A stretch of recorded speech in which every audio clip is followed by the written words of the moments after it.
नमस्कार, आपके साथ मैं सान्या। 7 PM शो में आप सभी का स्वागत है। शो में आज हम बात करेंगे यास तूफान से हुई तबाही के बारे में और दूसरी लहर युवाओं के लिए सबसे ज्यादा घातक साबित हो रही है। इसके अलावा बात करेंगे वैक्सीनेशन को लेकर हो रही लापरवाही के बारे में कि कैसे यूपी के स्वास्थ्य मंत्री के गृह जिले में पहली डोज कोविशील्ड लगाने के बाद दूसरी डोज लगा दी। और आखिर में बात करेंगे अरविंद केजरीवाल के केंद्र सरकार पे तीखे हमले के बारे में। चक्रवाती तूफान यास ने पश्चिम बंगाल में जमकर तबाही मचाई है। मुख्यमंत्री ममता बनर्जी ने बुधवार को कहा कि चक्रवात यास के कारण मौसम संबंधी प्रतिकूल परिस्थितियों की वजह से राज्य में कम से कम 1 करोड़ लोग प्रभावित हुए और 3 लाख मकान क्षतिग्रस्त हुए। बनर्जी ने बताया कि मछलियां पकड़ने गए एक व्यक्ति की दुर्घटनावश मौत हो गई। मुख्यमंत्री ने बताया कि तकरीबन 15 लाख लोगों को संवेदनशील स्थानों से सुरक्षित स्थानों पर पहुंचाया गया है।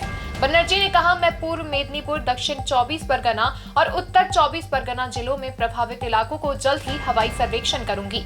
ममता बनर्जी ने कहा कि हमने राहत के तौर पर हाई टाइड से प्रभावित क्षेत्रों के लिए 1 करोड़ रुपए की राहत भेजी है। कोरोना की दूसरी लहर युवाओं के लिए सबसे ज्यादा घातक साबित हुई है और इसकी गवाही अब सरकारी आंकड़े भी दे रहे हैं। 1 मई से अब तक देश में कोरोना से जितने भी लोग संक्रमित हुए हैं उनमें से 26% मरीजों की उम्र महज 18 से 30 साल के बीच की है। सरकार की ओर से जारी डेटा के मुताबिक 1 मई से 7 मई के बीच कुल संक्रमितों में से 26.58% मरीज 18 से 30 साल की उम्र के थे। 8 मई से 14 मई के बीच ये आंकड़ा 25.89% था। इसके बाद 15 से 21 मई के बीच 25.64% संक्रमित 18 से 30 साल की उम्र के थे और 22 से 25 मई यानी अगले 3 दिन भी कुल संक्रमितों में 25.60% हिस्सेदारी इसी आयु वर्ग की थी। उत्तर प्रदेश के स्वास्थ्य मंत्री जय प्रताप सिंह के गृह जनपद सिद्धार्थनगर में स्वास्थ्य विभाग की बड़ी लापरवाही सामने आई है। यहाँ एक गांव के 20 लोगों को 2 अलग-अलग कंपनियों की वैक्सीन लगा दी गई। इन्हें वैक्सीन की पहली डोज कोविशील्ड की लगाई गई थी, फिर दूसरी डोज कोवैक्सीन की लगा दी गई। डॉक्टर्स का कहना है कि इसका असर लोगों के स्वास्थ्य पर पड़ सकता है। हालांकि ज्यादा गंभीर असर नहीं देखने को मिला। उधर CMHO ने कहा कि दोषियों की कार्रवाई की जाएगी। श्रीलंका में चीन ने एक और इलाके में दबदबा बढ़ाना शुरू कर दिया है जो कन्याकुमारी से महज 290 किलोमीटर दूरी पर है।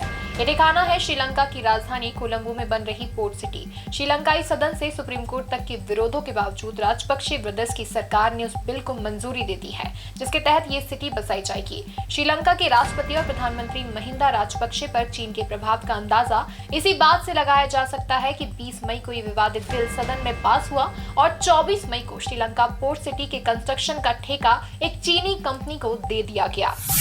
वाराणसी में गंगा के पानी का रंग हरा हो गया है। अर्धचंद्राकार गंगा घाटों और दूसरी तरफ रामनगर की ओर से हरे शैवाल की एक परत सी जम गई है। इस पर VHA के न्यूरोलॉजिस्ट और गंगा प्रेमी प्रोफेसर विजयनाथ मिश्रा ने सवाल उठाए हैं। उन्होंने इसका सैंपल विश्वविद्यालय के वैज्ञानिकों को सौंपकर जांच करने को कहा है। केंद्रीय पॉपुलेशन कंट्रोल बोर्ड की रीजनल टीम भी अलर्ट हो गई है। CPCB ने जांच शुरू कर दी है कि पानी का रंग क्यों हरा हो गया है।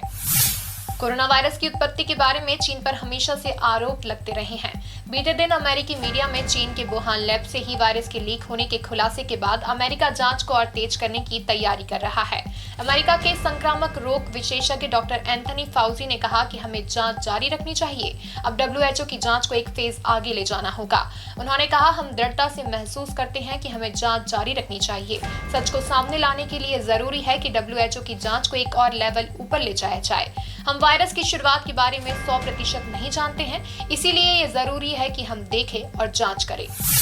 दिल्ली के मुख्यमंत्री अरविंद केजरीवाल ने बुधवार को वैक्सीन की कमी पर केंद्र सरकार की खिंचाई की। उन्होंने कहा कि दिल्ली में युवाओं के लिए वैक्सीन खत्म हो गई है। उनके वैक्सीन सेंटर पिछले 4 दिनों से बंद हैं। हमने केंद्र सरकार को लिखा है लेकिन अभी तक वैक्सीन नहीं आई है। उन्होंने कहा कि देश इस वक्त युद्ध लड़ रहा है। इसमें किसी राज्य को ये नहीं कहा जा सकता है कि वह अपना अपना देख ले। अगर पाकिस्तान हम पर युद्ध कर दे तो ये नहीं कह सकते हैं कि यूपी अपने टैंक खरीद ले, दिल्ली अपने हथियार खरीद ले।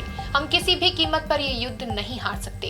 अगर केंद्र सरकार हारती है तो इंडिया हारेगा, अगर दिल्ली सरकार हारी तो भारत हारेगा। आज के शो में बस इतना ही। कल फिर मुलाकात होगी देश की बड़ी सुर्खियों के साथ। तब तक के लिए आप देखते रहिए मृदुभाषी।